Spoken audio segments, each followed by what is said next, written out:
Bonjour, on va continuer le chapitre tissu osseux. Comme vous voyez ici, l'architecture, les os courts. Là, on commence avec variété des tissus osseux. Les tissus osseux diffèrent par l'abondance et surtout l'agencement, c'est-à-dire l'organisation de leurs différents constituants. On distingue chez l'adulte le tissu osseux immature, s'appelle aussi non lamellaire ou réticulaire, et le tissu osseux mature, lamellaire. Dans le tissu osseux ou bien chez le tissu osseux lamellaire, on voit trois types.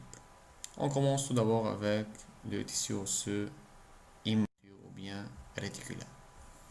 Il est mécaniquement faible, élaboré à partir de cartilage ou de tissu conjonctif, c'est-à-dire formé à partir de ces deux tissus, riche en cellules, en ostéocytes, et ces cellules sont disposées sans ordre, c'est-à-dire sont disposées dans la matrice de ce tissu de manière aléatoire.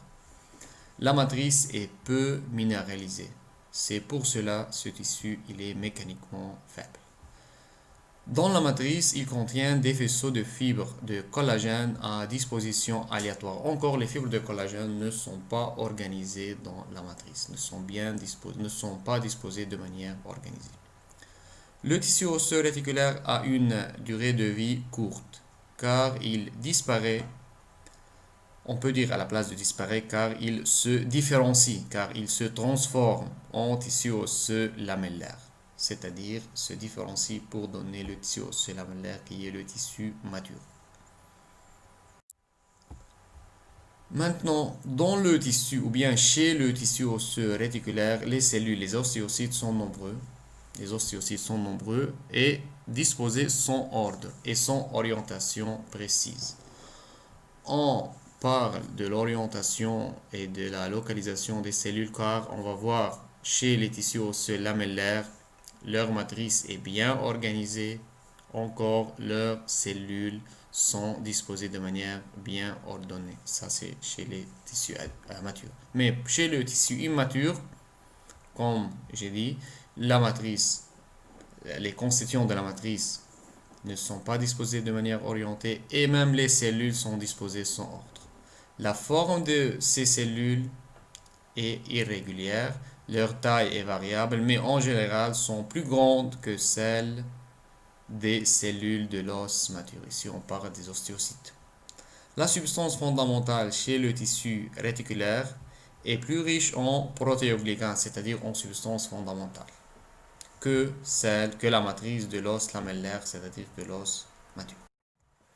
Maintenant, le tissu osseux mature, ou bien le tissu osseux lamellaire, dérive de l'ossification secondaire, on peut dire on élimine en secondaire, provient juste de l'ossification du tissu primaire, c'est-à-dire du tissu réticulaire, et se développe en fonction de contraintes mécaniques fortes. Les forces mécaniques exercées sur le tissu réticulaire donnent la forme pour le tissu osseux mature. Le tissu osseux mature ou bien lamellaire constitue la presque totalité de l'os chez l'adulte. Il est mécaniquement résistant, c'est-à-dire sa matrice est très minéralisée. Il est formé par des lamelles concentriques superposées. Ici, on parle de la matrice osseuse. La matrice lamellaire, elle est formée par des lamelles concentriques superposées. Concentriques, c'est-à-dire les lamelles ont le même centre, entourent le même centre. Et dans chaque lamelle, les fibres de collagène sont fines. J'ai dit avant que les lamelles, c'est la matrice osseuse. Les fibres, c'est la partie organique de la matrice. Les fibres de collagène sont fines et dans la lamelle sont orientées de façon homogène, c'est-à-dire toutes les fibres dans une lamelle sont orientées et sont parallèles. Mais chez deux lamelles, les fibres de la première lamelle n'ont pas la même orientation des fibres que les fibres de la deuxième lamelle. Les ostéocytes sont régulièrement répartis au sein de la matrice et allongés parallèlement aux lamelles. À la place de tout ça, on peut dire que les ostéocytes sont régulièrement répartis ou bien déposés ou bien présentes entre les lamelles. Donc, entre deux lamelles sont disposées de manière parallèle les cellules, les ostéocytes. Et il ne faut pas oublier que chaque ostéocyte est logé à l'intérieur d'une cavité qui s'appelle ostéoclaste. Maintenant, les différents types d'os lamellaires. Nous avons trois types: os lamellaire compact haversien, os lamellaire compact non haversien et os lamellaire spongieux ou trabéculaire. On va voir en détail ces trois types. On commence avec le premier, compact haversien. Constitue la majeure partie de la diaphyse des os longs. C'est quoi la diaphyse? C'est la partie principale de l'os long. On va voir le schéma plus tard. Et constitué de structures ou bien des structures cylindriques appelées ostéones ou système de Havers. Chaque os lamellaire compact haversien est composé de plusieurs ostéones ou bien plusieurs systèmes de Havers. Ici, c'est une coupe, c'est une partie de la diaphyse de l'os long. À l'extérieur, nous avons le périoste. Et à l'intérieur, nous avons l'endoste. Et ici, nous avons la cavité médulaire. Maintenant, regardez ici à l'intérieur de l'os compact lamellaire. On voit ici haversien, c'est-à-dire au niveau de la diaphyse, nous avons os compact lamellaire haversien et encore os non haversien. Pour le haversien, on va voir, nous avons dit avant qu'il est constitué ou bien il est composé de plusieurs systèmes de Havers ou bien plusieurs ostéones. Ici, c'est l'ostéone ou bien le système de Havers. C'est la région ici, ou bien la partie circulaire ici, c'est le système de Havers ou bien ostéone. Comme vous voyez, nous avons plusieurs systèmes de Havers dans cette région. Pour cela, toute cette partie s'appelle os lamellaire compact haversien. On va prendre un système de Havers pour voir les détails à l'intérieur. Donc, chaque cercle rouge entoure un système de Havers. Chacun de ces systèmes de Havers est composé de 4 à 20 lamelles osseuses concentriques, c'est-à-dire ici 1, 2, 3, 4 lamelles, et chaque lamelle c'est la matrice osseuse. Entre les lamelles, comme vous voyez ici, les ostéoplastes, et à l'intérieur des ostéoplastes se trouvent les ostéocytes. Maintenant, au centre de chaque ostéone ou bien système de Havers, nous avons un canal central qui s'appelle le canal de Havers. Ce canal, ici, ça c'est une coupe, ici montre l'intérieur du canal de Havers. À l'intérieur du canal de Havers, comme vous voyez, nous avons des vaisseaux sanguins, des nerfs non myélinisés, avec tissu conjonctif lâche qui soutient les vaisseaux et les nerfs. Tout ça ensemble forme le système de Havers. Maintenant, si on regarde tous les systèmes de Havers, on peut conclure que les canaux de Havers sont parallèles. Donc, le canal de Havers de ce système est parallèle avec le canal de l'autre, du deuxième système, troisième, quatrième, etc. Donc, on dit les canaux de Havers sont parallèles entre eux. Encore, les canaux de Havers encore sont parallèles avec le canal central de l'os de la diaphyse ou bien sont parallèles avec la cavité médulaire. C'est l'os haversien. Encore, l'os haversien ou bien les systèmes de Havers sont reliés entre eux, comme vous voyez ici, les systèmes de Haber sont reliés entre eux par l'intermédiaire d'un canal ou bien par l'intermédiaire des canaux obliques ou transversaux qui s'appellent les canaux de Volkmann. Ces canaux relient encore les systèmes de Havers avec la cavité médulaire et encore avec la surface externe de l'os. Ici, les caractéristiques du système de Havers ou bien ostéon. Un ostéon est fait et composé de 4 à 20 lamelles osseuses cylindriques disposées concentriquement autour du canal de Havers. Un canal de Havers contient des capillaires sanguins, comme nous avons vu avant, des filets nerveux amyéliniques, des fibres nerveuses amyéliniques enrobées ou bien à l'intérieur d'un tissu conjonctif lâche.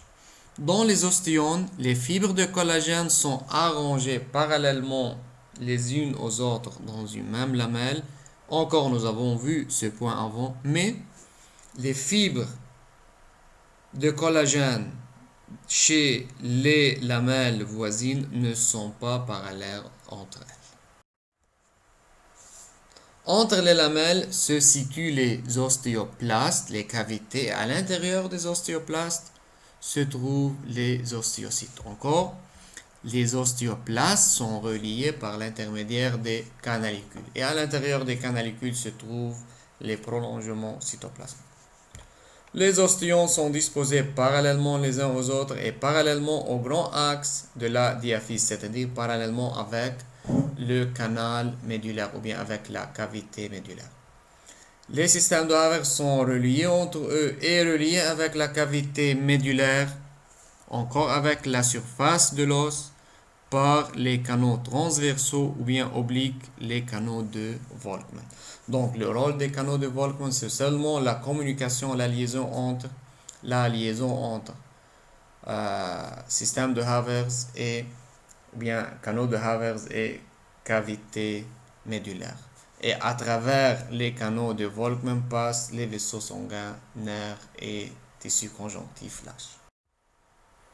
Maintenant, encore dans la diaphyse entre les systèmes de Havers, on trouve des systèmes de Havers incomplets.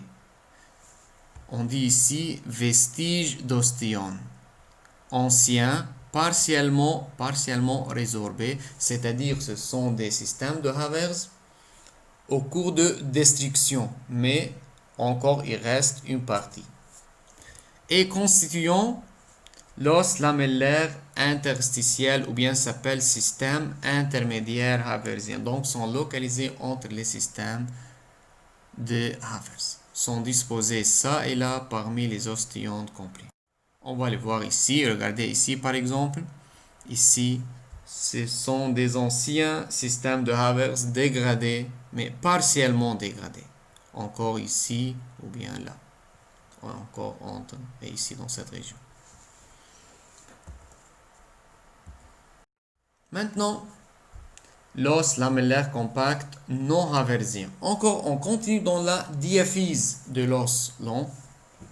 La diaphyse de l'os long est bordée extérieurement et intérieurement par de grandes lamelles osseuses concentriques à la cavité médulaire et qui séparent l'os haversien de l'endoste et du périoste. C'est-à-dire, entre le périoste et l'os haversien, nous avons plusieurs lamelles osseuses qui forment le système ou bien l'os lamellaire non haversien.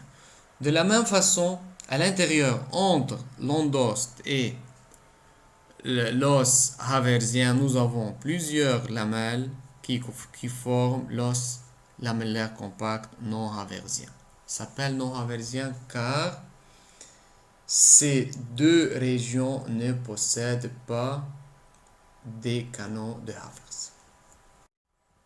Maintenant, la troisième partie ou bien le troisième type de l'os lamellaire, c'est l'os lamellaire trabéculaire ou bien spongieux. Organisé en travée ou bien trabécule. Trabéculaire, c'est-à-dire il est composé, il est organisé ou bien formé des travées. Ici, la couleur blanche, ici, ce sont les trabécules. C'est la partie tissu osseux. Et le vide ici, ce sont des cavités occupées par autre tissu qui est la moelle osseuse rouge. Donc, les travées d'épaisseur variée sont constituées seulement de quelques lamelles osseuses. Et entre ces lamelles se trouvent les ostéoplastes. À l'intérieur des ostéoplastes, bien sûr, se trouvent les ostéocytes. Maintenant, à la surface externe de ces travées, bien sûr, se trouvent les ostéoblastes, les cellules bordantes, les cellules ostéoclastes. Même chez l'os lamellaire compact, avant os lamellaire haversien ou non haversien, la surface externe ou bien la surface interne, toutes les surfaces sont occupées par les ostéoblastes, cellules bordantes et ostéoclastes. L'intérieur de la matrice est occupé uniquement par les ostéocytes. Dans chaque lamelle, les fibres de collagène, on répète la même caractéristique. Les fibres de collagène ont la même orientation, mais dans deux lamelles différentes, les fibres n'ont pas la même orientation. Encore, on y trouve des ostéoplastes et à l'intérieur, on trouve les ostéocytes. Encore l'os spongieux, les cavités, c'est-à-dire le vide à l'intérieur de l'os spongieux, de taille et de forme irrégulière, sont communicantes entre elles et occupées par la moelle osseuse rouge. Je vais ajouter un point que dans le tissu osseux lamellaire compact, la matrice occupe 95% du volume du tissu. Par contre, dans l'os lamellaire spongieux, la matrice osseuse occupe seulement 20%. Et le 80% est occupé par la moelle osseuse rouge, c'est-à-dire ce sont les vides, les cavités. Pour cela, c'est un os lamellaire, on dit os lamellaire spongieux et non pas os lamellaire compact. Donc, si on fait une petite comparaison entre os lamellaire compact et os lamellaire spongieux, compact car il n'y a pas d'espace libre ou bien vide entre les lamelles. Et la majorité du tissu occupé par la matrice osseuse. Par contre, pour l'os spongieux, 20% seulement du volume du tissu occupé par la matrice, par le tissu osseux, et les 80% restants sont occupés par autre tissu qui est la moelle osseuse rouge ou bien s'appelle le tissu hématopoïétique. Maintenant, l'os lamellaire spongieux se trouve, entre dans la constitution des épiphyses et des métaphyses des os longs et du diploïde des os plats et des os courts. Nous n'avons pas encore parlé de ces régions os longs, os courts ou bien os plats. On va voir un schéma à la fin pour vite fait, pour brièvement les décrire. Mais je vais dire que au niveau de l'os long, les deux extrémités de l'os long, c'est-à-dire les deux têtes de l'os long s'appellent épiphyse. Et l'épiphyse est occupée par le tissu osseux spongieux. À l'intérieur se trouve la moelle osseuse rouge. Même entre la tête, entre épiphyse et diaphyse, se trouve une petite région qui s'appelle la métaphyse, encore occupé par os spongieux. Encore, os spongieux se trouve dans l'os plat et os court. Donc, dans notre organisme, où se trouve l'os spongieux, au niveau des épiphyses, des métaphyses, os plat et os court. Et à l'intérieur de l'os spongieux se trouve la moelle osseuse rouge. Ici, c'est la diaphyse. Ici, c'est un os long. C'est la diaphyse, la partie centrale, la partie principale de l'os qui est occupée par os lamellaire compact haversien et non haversien. Au centre, nous avons la cavité médulaire. En haut, on voit ici la tête de l'os ou bien épiphyse. C'est un os spongieux. Entre diaphyse et épiphyse, une région qui s'appelle métaphyse, occupée encore par os spongieux.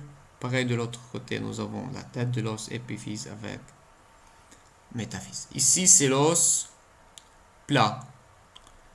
Le centre de l'os plat ici est occupé par l'os spongieux, mais la périphérie est occupée par l'os compact. C'est pareil pour tous les tissus osseux spongieux. Même ici, si on regarde en détail, on voit que la périphérie, le bord de l'os spongieux, est un os compact.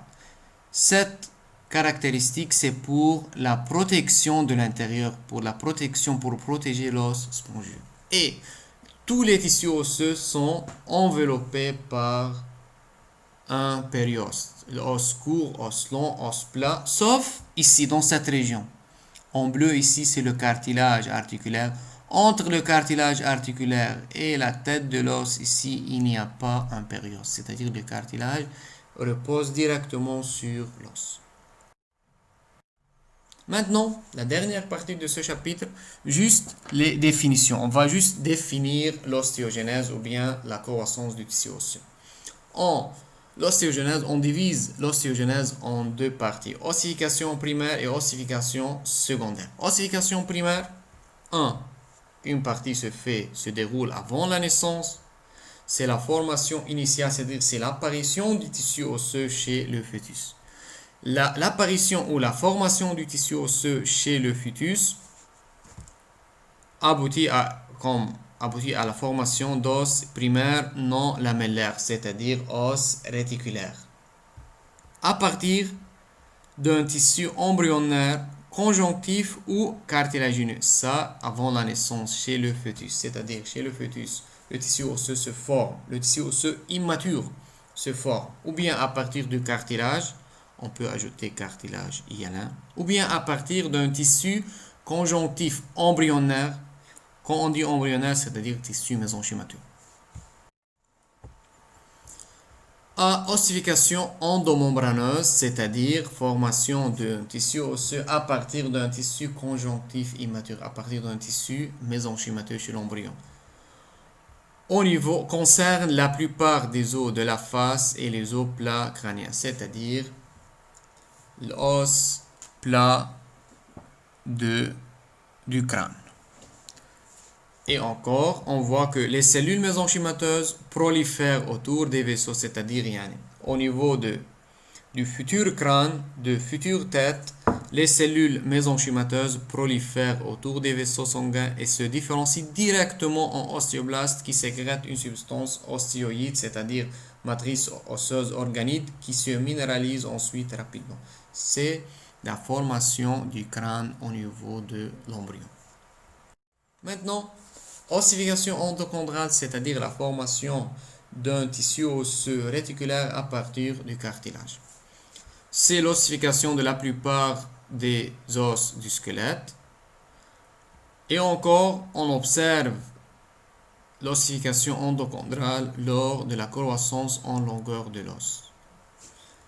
Elle se poursuit, l'ossification endochondrale, même après la naissance, elle se poursuit jusqu'à ce que cesse la croissance osseuse à l'âge adulte, c'est-à-dire jusqu'à l'âge de 18 ans. Ici, juste on va brièvement décrire l'ossification en longueur. Ici, dans cette région, nous avons la partie qui s'appelle métaphyse, entre diaphyse et épiphyse. Dans cette région, nous avons le cartilage de conjugaison. Par exemple, le cartilage de conjugaison est localisé dans la métaphyse. Ce cartilage, les cellules, les chondrocytes ici se multiplient activement. En se multipliant, on sécrète une matrice, ce qui aboutit à la croissance en longueur. Donc, augmente la taille de la métaphyse ici et de l'autre côté. Ce qui est la croissance en longueur. Jusqu'à l'âge de 18 ans. À l'âge de 18 ans, quand le cartilage disparaît au niveau de la diaphyse, la croissance en longueur cesse et s'arrête. Les propriétés ou bien les détails de l'ossification en longueur n'est pas demandé. Comme vous voyez, tout est éliminé. Maintenant, après la naissance, la croissance osseuse continue et se fait une croissance soit en longueur, comme nous avons vu avant, c'est-à-dire croissance endochondrale, assurée par le cartilage conjugisant, ou bien croissance en épaisseur. La croissance en épaisseur, la cartilage, la croissance en longueur, juste le titre au niveau de la métaphyse cartilage de conjugaison qui est responsable de la croissance. Cette croissance cesse quand le cartilage de conjugaison disparaît. Tous ces détails, toutes ces caractéristiques ne sont pas demandées. Maintenant, la croissance en épaisseur, c'est-à-dire comment on fait une croissance à l'extérieur, à la surface externe de l'os. Au niveau, par exemple, au niveau de la diaphyse, par apposition périphérique successive de nouvelles couches provenant de l'activité du périoste, la couche ostéogène. Croissance épaisseur, on peut ajouter directement, on peut mettre ici croissance périostique, c'est-à-dire elle est assurée par la couche interne du périoste qui contient des cellules mésenchymateuses. Les cellules mésenchymateuses se différencient en ostéoblastes qui se mettent à la surface de la matrice, à la surface du tissu osseux. Les ostéoblastes commencent la synthèse de la matrice osseuse organique, ensuite se minéralise, cette matrice se minéralise et ajoute des nouvelles lamelles à la surface externe. Ici, on met que au début, le tissu osseux est de nature spongieuse, mais durant le remaniement, il se transforme en os compact. Le remaniement, est dû aux forces, plusieurs forces et plusieurs contraintes physiques qui sont appliquées à ce tissu qui transforme la matrice en lamellaire compact. Maintenant, la dernière partie, c'est l'ossification secondaire. Tout simplement, ossification secondaire, c'est-à-dire formation d'un tissu osseux ou bien l'obtention d'un tissu osseux à partir d'un autre tissu osseux préexistant. C'est la maturation osseuse qui s'achève à la fin de puberté, remplacement du tissu osseux élaboré au cours de l'ossification primaire par un nouveau tissu osseux. Donc, nous avons vu avant ossification primaire, c'était la formation ou bien l'apparition d'un tissu osseux à partir d'un tissu cartilagineux ou bien à partir d'un tissu conjonctif, c'est-à-dire c'était tissu mésenchymateux au niveau du crâne. Mais ici, ossification secondaire, c'est-à-dire l'apparition d'un tissu osseux à partir d'un tissu osseux préexistant qui est le tissu osseux réticulaire. Tout simplement, on peut dire tissu osseux réticulaire se différencie en tissu osseux lamellaire. C'est ossification secondaire. Ossification secondaire, renouvellement osseux, durée de vie des ostéones est de quelques mois, c'est-à-dire toujours le tissu osseux, c'est un tissu vivant et en perpétuel remaniement. Toujours il y a un remplacement de la matrice osseuse, même des cellules. Elle s'allonge chez les sujets adultes, c'est-à-dire la durée de vie des ostéones s'allonge chez les sujets adultes. La minéralisation de la matrice est progressive, les ostéones les plus jeunes étant peu minéralisés. Nous avons vu tous ces détails avant.